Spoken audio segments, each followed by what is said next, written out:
ప్రతిసారి మేము ముగ్గురం ఖచ్చితంగా అమ్మ వాళ్ళ ఇంటికి వెళ్తామనమాట. ఇంకా ఈసారి కూడా అందరం కలిసే వచ్చాము.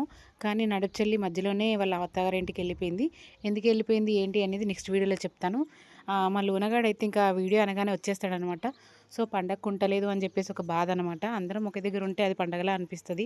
అందులో ఏ ఒక్కరు లేకపోయినా పండగ పండగలా అనిపించదు కదా. అందులో మా చెల్లి చాలా సందడిగా హడావిడి చేస్తూ ఉంటదనమాట. ఎప్పుడు లొడలొడ మాట్లాడుతూనే ఉంటది. ఎంత తిట్టినా, ఎంత కొట్టినా మళ్ళీ నెక్స్ట్ మినిట్ దగ్గరికి వచ్చేస్తూ ఉంటది.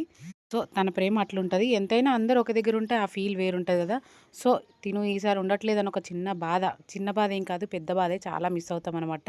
అందరు పిల్లలు కలిసి ఒకే దగ్గర ఆడుకుంటారు.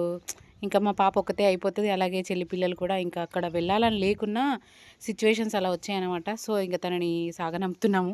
అత్తారింటికి సాగనంపినట్టయితే సాగనంపుతున్నామనమాట. మా చెల్లయితే బాధపడుతుంది. "బాయ్ అక్క, బాయ్ చెల్లి" అని జెప్పేసి.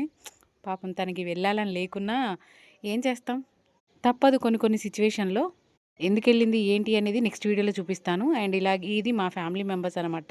అందరూ ఒకే దగ్గరుంటే సందడి సందడిగా ఉంటది కదా.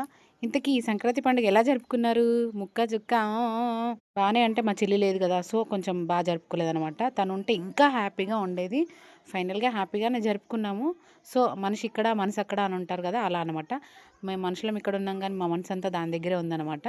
అట్లుంటది మా బంధం.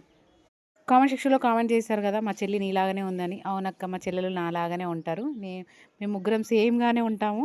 Thank you for watching. Video నచ్చితే లైక్ అండ్ సబ్స్క్రైబ్.